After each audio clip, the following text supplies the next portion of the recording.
Yes guys, how's it going? Welcome back to the channel. So in this educational style video, I'm going to be talking all things hybrid training, how to balance weightlifting, strength training with running. Now, this video is geared and kind of aimed towards the people who have probably done a little bit of running and they probably have a good background with strength training, maybe a few years of experience training in the gym. Maybe you've been trying to balance both disciplines recently, i.e. doing a few strength training sessions a week, trying to improve the way you look and your muscle mass, but you've also kind of wanted to bring in a little bit of running. Obviously, this is a massive trend in the fitness industry at the moment, so I'm going to be running over everything today. I'm going to break the video down into just 3 simple sections: training, nutrition, and recovery, so that you can get the most out of this style of training, which is the style of training that I love to do myself. But if you are new to the channel, here's just a little bit of background about me. I think it's important to kind of make you aware of kind of like who I am and what I've done, so that I can actually speak from experience when I talk about these sorts of things. So, as I say, a little bit about me. I own an online coaching company called Athletic Aesthetic, and we help middle-aged men improve their physique and body composition. Now, we have a wide variety of clients. We have some people that are focused mainly on just improving the way they look from a body composition standpoint, dropping body fat and building muscle, but we also coach a lot of people as well who are wanting to do the hybrid style of training, so they're wanting to combine the strength training and the running and maybe some of the cardio disciplines into their routine. But pretty much everyone that we work with and that I coach one-to-one, they want to improve the way that they look. Now, personally, I have 15 years of training experience. I come from a sporting rugby background, and I've strength trained ever since I started playing rugby, really.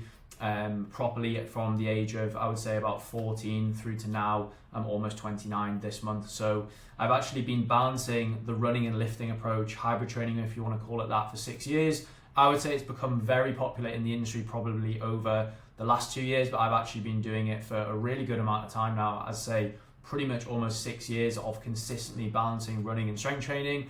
There's only been probably 3 weeks in the last 6 years where I haven't run, and that's usually been down to just small injuries from races and things like that. So I've been doing it very, very consistently. Now, again, just to provide a little bit of social proof, my best half marathon time is 1:23:32, and I completed a marathon, that kind of big target of that sub-3 marathon. I did one in Abu Dhabi in December, 2 hours, 57 minutes and 19 seconds. So all my kind of training over the last few years has been put to the test, and I've achieved some really good results over the last 12 months.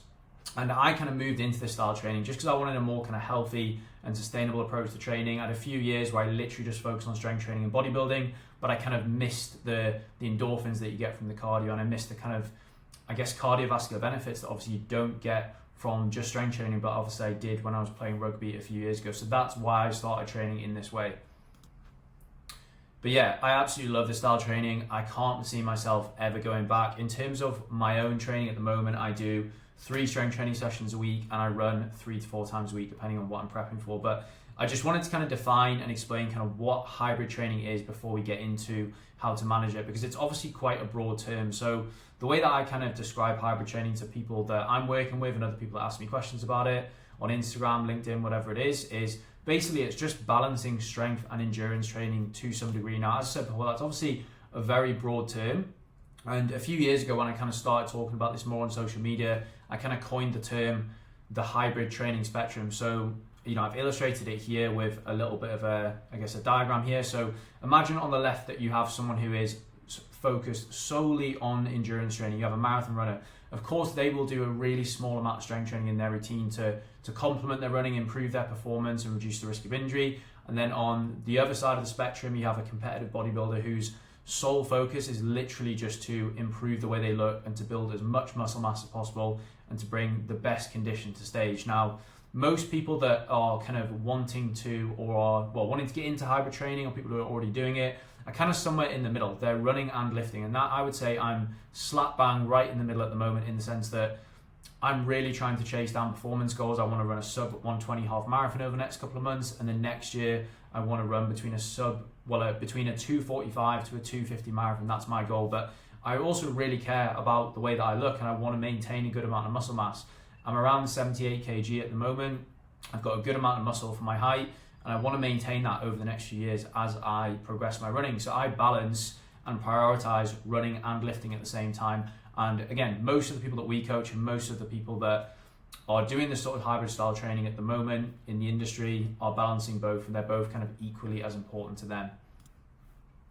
So now we're going to get on to the main points of the video. So the first point is training and how to adapt your training. Now, it goes without saying, if you are doing strength training and running, of course, some people that are doing the hybrid style training, they're doing it from a triathlon standpoint. There may be cycling, swimming and running, but I'm talking to the people that are looking to combine solely strength training and running. So as I say, it goes without saying, it's going to come with a high or higher training volume usually than you just strength training. Obviously, this is going to depend on your schedule week to week and also your goals. And what I mean by that is we work with some very busy people who cannot commit, let's say, more than 5 or 6 workouts a week. Some people we work with are even just as low as 4. And on the other end of the spectrum, we've got people that are doing double days and training sometimes 8, 9, or even 10 times a week if they're training for an Ironman. So again, the structure of your program and the amount of times you train per week is going to depend on your schedule and simply how much time you actually want to dedicate to the training. You know, I'm not a professional athlete. We don't coach professional athletes. A question I always ask someone who asks me about hybrid training or whether they're coming on board with us is, how many days per week do you actually want to train? That's really important. And then we'll reverse engineer the process there and build a plan of that. And that's also going to depend on your goals as well. You know, if you want to run a marathon, if it's your first marathon and you're relatively new to running, or maybe even a half marathon, you're not going to be able to achieve that just doing 1 run per week. So again, goals are going to, the structure of your training throughout the week, the month and the year is going to depend on your goals. And similarly, if you're wanting to build muscle, strength training just 2 times a week in the gym is not going to be enough. So most of the people that we coach and we work with and I write programs for, and what I would recommend doing with hybrid training is lifting 3 to 4 times a week. If you're wanting to put on muscle, then it goes without saying, obviously doing the higher amount of strength training and allocating more volume to muscle groups throughout the week is going to be within your best interest. You might want to do 4 strength training sessions a week, but you can definitely still progress your physique and certainly maintain muscle and strength on 3 lifts a week. I'm still making good progress with my physique. You know, I'm obviously not building a load of muscle because that's not the goal, but nonetheless, I am improving my physique, strength training just 3 times a week. With your running, again, it's going to depend on your experience of running, the context of where you come from a training and a sporting background. You can definitely progress running 2 times a week. If you want to progress it quicker, I would recommend 3 times a week. But again, that's going to come down to your schedule and how your body handles the weekly volume, which we'll get onto in a second. So generally, I would say with hybrid training, it's probably going to involve 5 to 7 training sessions a week. I do 7 sessions a week, but I double up on one day. On a Monday, I'll do a run and a lift. And the reason for that is I found that I recover better throughout the entire week when I have 1 full day of rest. But again, this is going to depend on your schedule and your routine, and largely it comes down to personal preference. So there's going to be a high amount of training. I would recommend 3 to 4 strength training sessions a week alongside 2 to 3 runs a week if you want to progress with your physique and your performance in terms of running. Now, strength training, as I said before, 3 or 4 sessions a week, and I'd recommend following an upper lower full body or upper lower push posterior training split.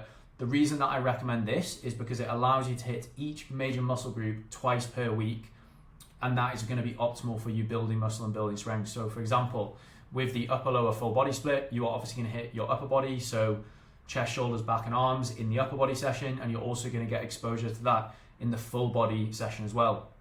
If you're following the upper lower push posterior split, you're obviously going to train, for example, your chest on the upper body day and also the push day as well. Now, upper body wise, I am a firm believer that you can train that in the way, in more of kind of an aesthetic way, like a bodybuilder would, because obviously you don't run with your upper body, but your lower body training, that should be in your program to, yes, build muscle, yes, maintain muscle, to build a good set of legs, but also to complement your running as well. So a big mistake that I see people make when they try and get into running is they just continue to train their lower body like a bodybuilder. And there's 2 things that kind of go wrong there. They often train too close to failure, so their legs are really, really sore the next day. It goes without saying, if you are doing this sort of hybrid training and you're training your lower body and you're running 2 or 3 times a week, there's always going to be a little bit of leg soreness there, but there's a big difference between just having some soreness in, for example, your calves versus quads and hamstrings and glutes, really, really sore, which is going to prevent you from, having a good quality run the next day. So with the lower body training, I'd recommend including a good amount of unilateral work in your program, some movements like rear for elevated split squats, single leg deadlifts, things like that. Obviously a lot of lower kind of limb work as well in terms of training the calves, the soleus, the gastrocnemius, and also the tibialis as well. And I'd also recommend training probably 2 reps away from failure on all lower body movements. So you do not want to be going to failure on movements like, for example, back squats, hack squats, and things like that. Always leave 2 reps in the tank. That's going to allow you to progress in the rep ranges that you're working in. And it's also going to allow you to break down the muscles and therefore build it back and maintain good strength and size in the lower body. But again, it's not going to ruin you from a recovery standpoint so that you can't progress your running as well. Again, the lower body training is there to complement the running. I would also recommend putting in some plyometric work into your routine as well. That's so you can basically become more powerful in the lower body. You'll be able to generate more force per step, which means you expend less energy when you're running, and it also will improve your running efficiency as well. You could put plyometric work into your lower body training, or you could put it at the start of your runs, which is what I do personally. So to summarize, if the goal is aesthetics, continue to train your upper body like a bodybuilder, that is fine. You can obviously work 1 or 2 reps away from failure as well, maybe even closer to failure in isolation movements, whereas the lower body training, you should be conscious of your running when you're training the lower body. Train 2 reps away from failure and make sure that the movements that you're doing are going to complement your running performance. Now running, as I said before, I think a good place to start is 2 to 3 runs per week, but this is going to depend on your experience level, i.e. are you completely new to running? Have you done some sport and have done a lot of running in the past? Or maybe you've actually done a lot of running, but you now want to understand kind of how to actually balance it properly with the lifting. So if you were newer to running, I would recommend 2 easy, slower runs per week. So maybe an easy and a quote unquote longer run that you do on the weekend. And that could be something as simple as just doing a 5K early on in the week and then maybe doing a 5K on the weekend and then progressing that longer run on the weekend all the way up to maybe 8 to 10K. Now, I'm not going to go into too much detail in terms of how to actually program those runs, but over time, what you want to do is increase the distance and therefore the volume of those runs. So it might be 5K one week at the start of the week, then it could be 5.5K, then it could be 6K, so on and so forth. You ideally want to, you definitely want to try and keep your heart rate in an aerobic heart rate zone so you can build your base foundation level of fitness, which is going to make you a more efficient athlete, and it's going to help you respond better and perform better with speed work when you eventually bring things like tempo runs and intervals into your plan. And a good way for you to calculate that is take your age away from 180 and try and keep your heart rate below that number at all times in your runs. So for me, I'm 28, so for all my easy runs, I'm trying to keep my heart rate below 152 beats per minute, and I would try and do that on your long runs as well. This might be difficult at first, so if you see a heart rate drift up into, for example, the 160s, maybe the mid 160s, just slow down a little bit, and this will improve over time with consistency. Now, if you are more advanced and your body can handle and is kind of capable of doing 3 runs a week, the way that I would recommend structuring that would be similar to the other one there, the 2-day split. Easy and long runs, so easy at the start of the week, longer run obviously on the weekend. That's when most people do it because they have a little bit more time. And then also incorporating an interval run or a speed workout midweek. So that could be something as simple as 1.5 to 2K warm up, and then it could be 5 by 1K at a faster pace than your easy or your longer run. Now, with the intervals, they're meant to feel uncomfortable, but you don't want to be going all out. You don't want to be doing your first rep of, let's say, 5 reps at a 9 out of 10 difficulty at, let's say, X pace, let's say 4 minutes per kilometer, and then you can't maintain that pace for reps 2, 3, 4, and 5. It should, in terms of difficulty, be about a 7 to an 8 out of 10, so you can maintain the pace, I would say, within 5 to 10 seconds per kilometer on each rep. That's really, really important. So easy at the start of the week generally, interval midweek, longer on the weekend. I would always recommend trying to take a day of rest from running between those runs. So again, you could do a strength training session in between those runs. So maybe you would run on Monday, Wednesday, and Saturday, for example, so you've got a day rest there. As I mentioned before, you want to progress the distance and the time that you're running for the easy runs and the longer runs. And in terms of progressing the intervals, you would generally progress the distance each week. So you might start out by 800 meters at X pace, then the next week you might do 1K repeats, and then the week after that you do 1.2. So we progress that each week, but again, that is going to come down to your experience level. And if I was coaching a client, it would obviously depend what they're working towards as well. But that's a general structure that you can follow for running, which you will definitely see progress with, provided that you take a recovery week every 4th week. So you might build in volume by around 10 to 15% every single week for 3 weeks linearly, and then you pull back the volume and the intensity in that 4th week to still run, still build fitness, but to give the body and the nervous system a little bit of a break. So let's say you build all the way up to 20K over 3 weeks. We'd maybe pull in that 4th week the volume down to maybe closer to 12 to 15k. Again, just still to clock some miles, to still build that fitness, but to give the body a bit of a break.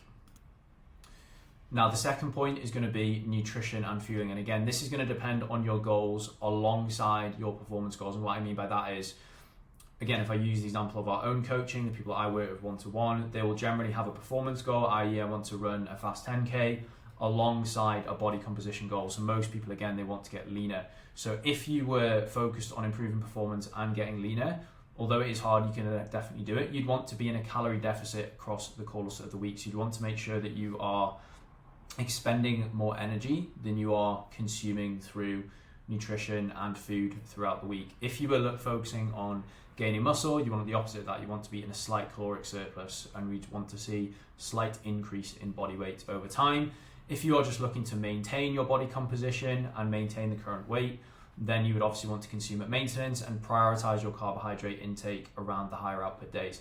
So let's say, for example, you did build your long runs up, maybe you're doing between 12 and 16k on the weekend, because generally that would be a much higher output day than, for example, Monday to Friday. We place more carbohydrates around your run to fuel the performance and also to help recovery as well. Again, I've got more in-depth videos about nutrition, fueling for performance on my channel, so I'm not going to go into too much detail here, but this is generally what we would do. In terms of pre-run fueling, I would always recommend that unless you're in a deficit. Reason for that is obviously calories and therefore carbohydrates and therefore calories are going to be more sparse when you're in a calorie deficit. So you might not want to consume a high amount of carbohydrates prior to, for example, your morning run, and you want to save that for your main meals later on in the day. But if you're at maintenance or in a surplus, I would always recommend running fueled. You will find that there's less chances of you feeling tired and fatigued on your runs. And if you're doing a speed workout or a longer run, it's definitely going to help you push the performance in those sessions as well. For any sessions that are longer than, I would say, generally 60 minutes, we want to be addressing intra-run fueling as well. So taking in some form of carbohydrates during that run. That could be a Gatorade or a Powerade or something like that. It could be carbohydrate powder or a carb gel, whatever your preference is. I like to use a combination of all of them. But again, I do have more in-depth videos on nutrition on the channel, but nutrition and fueling is just as important as the training if you're wanting to balance the running and the lifting. Now, the last point is recovery. And again, the two main drivers for your natural recovery is going to be your sleep. So the amount of sleep you're getting each day and across the week, that would be your sleep duration and also the sleep quality. And it would also be the nutrition, which obviously I've just mentioned. Simple kind of advice for sleep: make sure to be getting at least 7 hours of sleep a night. I know it's easier said than done to do that every single night if you are traveling or you have a busy job and a schedule that changes quite a lot like me. Sometimes I have to stay up late and get up early, but always be striving to get at least 7 hours of sleep per night, preferably closer to 8.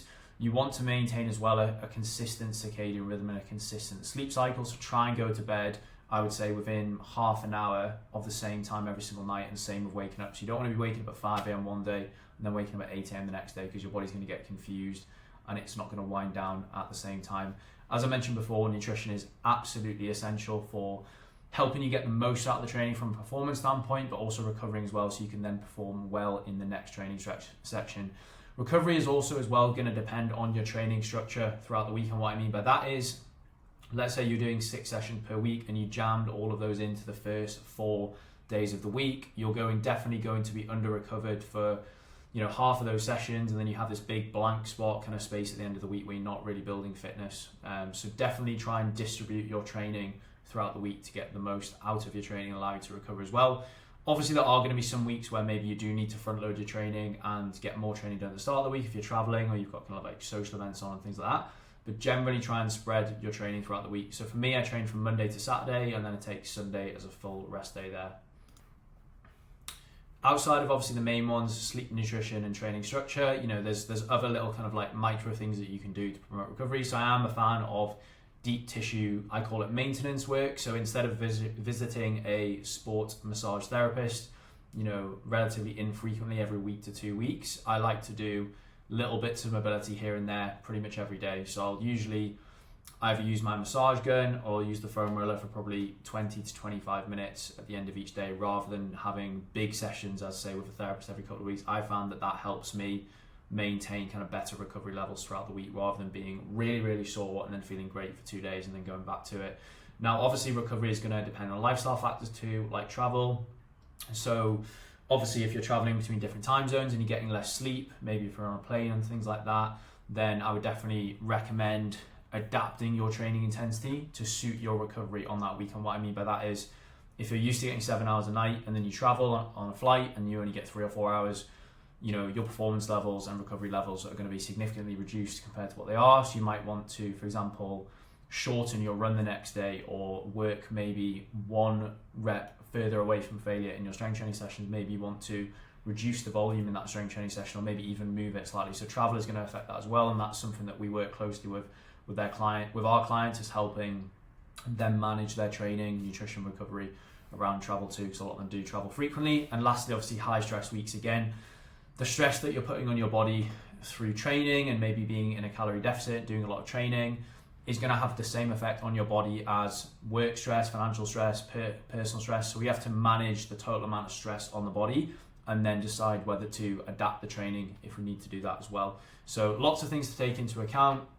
But 3 main points here is going to help you get the most out of your training and balance the running and the lifting together and do that quote unquote hybrid style of training. Training structure from a strength training standpoint and a running standpoint, nutrition and fueling, and also recovery as well. There's a lot more I could go into, but these are just 3 main points which should lead to you definitely seeing better results with your training. If you're interested in finding out more about how my coaching program works, then you can book in directly for a free consultation call below, following the link, or you can apply for coaching by filling out the form. But I hope you found that it's useful, and if you've not subscribed to the channel yet, please hit the big button there.